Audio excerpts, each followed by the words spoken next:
మీరు యూరిన్ ఆపుకుంటున్నారా? అలా ఆపితే ఎంత ప్రమాదమో మీకు తెలుసా?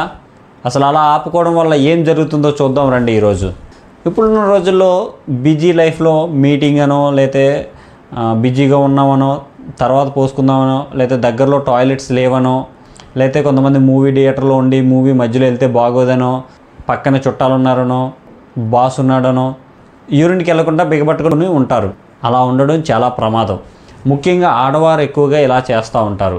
అలా చేయడం వల్ల యూరినరీ బ్లాడర్ కండరాలు సాగి సాగి బలహీనమైపోతాయి. తర్వాత వయసు పెరిగే కొద్దీ మీకు తెలియకుండానే యూరిన్ అయిపోవడం జరుగుతూ ఉంటుంది. తర్వాత యూరిన్ ఇన్ఫెక్షన్లు ఎక్కువ అవుతూ ఉంటాయి. అలాగే యూరినరీ బ్లాడర్ ఇన్ఫెక్షన్స్ వస్తూ ఉంటాయి, యూటీఐ. అలాగే యూరిన్ ఆపుకుంటే ఈ ప్రెజర్ అంతా కిడ్నీస్ మీద పడి కిడ్నీస్ యొక్క పనితీరు తగ్గుతుంది, అది వడకొట్టడం తగ్గిపోతుంది.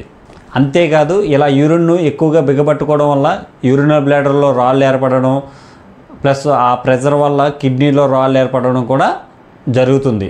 కిడ్నీలో స్టోన్స్ ఏర్పడడానికి ఇది ఒక రీజన్. సో అందుకే తగినంత నీరు తాగండి, ఎప్పటికప్పుడు యూరిన్ వచ్చిన వెంటనే పోసేసుకోండి, దాచుకోకండి. ఇలాంటి మరిన్ని వీడియోస్ కోసం ఛానల్ ఫాలో అవ్వండి. లైక్ చేయడం మాత్రం మర్చిపోకండి. Thank you.